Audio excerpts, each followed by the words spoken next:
چې کم مشکلات الله تعالی د جنت په مخ کې د انسان د پاره رکاوټ جوړ کړي دي او کم ازغن تارونه الله تعالی دا پر دې جنتو باندې راګرځولي دي. کچیرې الله تعالی یو انسان ته همت ولا ورکي، کچیرې الله تعالی یو انسان ته قدرت ولا ورکي، هغې د خپل همت او د جذبې او د قدرت په شکل پر دې ازغن تار باندې اقدام وکړي، پر دې روان سي چې دا ازغن تار به پاروم. د الله تعالی رحمت بیا ډېر قریب دی.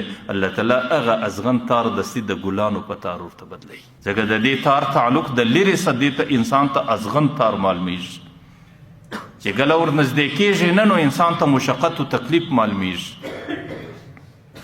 لیکن د دې شانو تعلق د کتلو سره نه دی، د دې شانو تعلق د عمل کولو سره دی چې کله یو بنده پر دې باندې عملی اقدام وکړي، لاس ور واچي، ځان ور ورسوي، بیا هغه ما درته ویل د الله تعالی رحمت کې هغه ازغن تار دا د ګلو په تار باندې بدلیږي.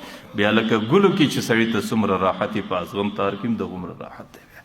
یو صحابي دی، د هغې متعلق راځي میدان جنگ روان دی او دې وخت کې چې کوم مقابل دی هغه ډېر زیات دی او د صحابه عدد او شمار ډېر کم دی او د ځان د بچاو د پاره او د تیښتې د پاره سلارو ترتیب هم نسته.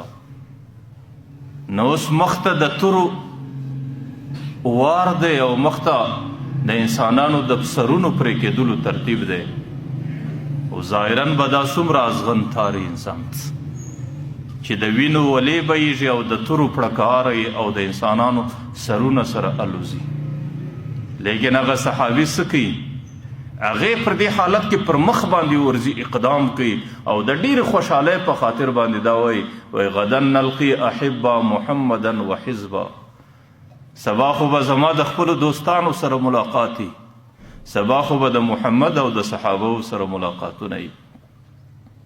نو هغې په هغه شوق باندې ورځي په هغه جنګ باندې ګډېږي او ځان شهیدوي. لیکن هغې ته هغه شهادت ظاهرا د لرې ځا چې ورته ګورې د هغې بدن د هغې روح د تورو په وهلو باندې خیږي.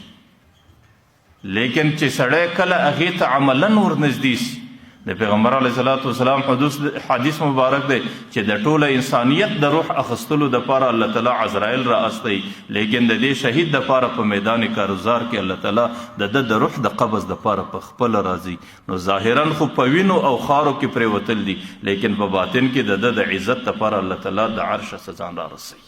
ظاهرا د هغې مخ د جهاد د جنگ او د معرکې په ګرد غبار باندې لړلی دی، لیکن باطن کې هغې ته دومره اساني د الله تعالی د جنت حورې راځي، د هغې مخ په دې دشمنانو باندې ورصفا کوي.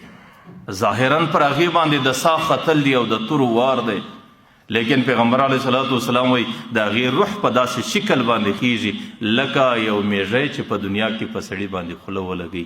د میږي د خولې لګولو چې څومره تکلیف دی، د هغې د روح دومره تکلیف. نو ما درته ویل ظاهرا خو هغه صحابي ته دا ور معلومیږي چې مخ ته جنگ دی، مخ ته معرکه ده، مخ ته تورې چلیږي او مخ ته وینه بهیږي. نو اوس پر دې باندې اقدام کول دا انسان ته ګرانه خبره ده، لیکن چې کوم چاته الله تعالی همت وکړي او ورکړي او پر دې باندې اقدام وکړي، بیا دغه ګرانې خبرې الله تعالی په اساني باندې بدلوي. بیا د هغې هغه ازغن تارونه الله تعالی د ګلانو په تارونو باندې ور بدلوي. بیا د هغې د اعزاز او د اکرام دپاره الله تعالی خپلې ضابطې او ترتیبونه ورته بدلوي. نو چې کوم سړی پر هغه اغزن تار باندې د همت په شکل باندې اقدام وکړي، نو بیا خو الله تعالی ازغن تار د ګلانو تار جوړوي او د هغې د ګلانو د تار په شکل باندې د خپل منزل او خپل جنتو ته ځان رسوي.